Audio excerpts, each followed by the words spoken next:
మరి ఈ సమయంలో నక్సలైట్లు అంతం చేస్తారా, నక్సలిజాన్ని అంతం చేస్తారా మోడీజీ, అమిత్ షా గారు అనేది పెద్ద చర్చనీయాంశం.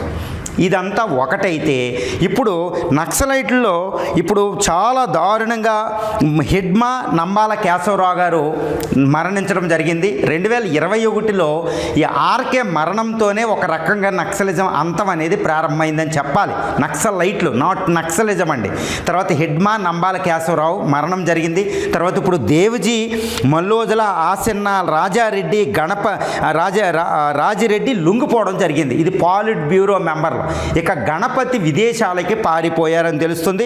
తర్వాత బడే చొక్కారావు కోసం వేట జరుగుతుంది. ఈ బడే చొక్కారావు, గణపతి, ఇంకా వీళ్ళు పాలిట్ బ్యూరో సీనియర్ మోస్ట్ మావోయిస్టు సైన్యం అనమాట, మావోయిస్టు మెంబర్స్. వీళ్ళు కంపల్సరీ మార్చి 31 దొరికి తీరాలి.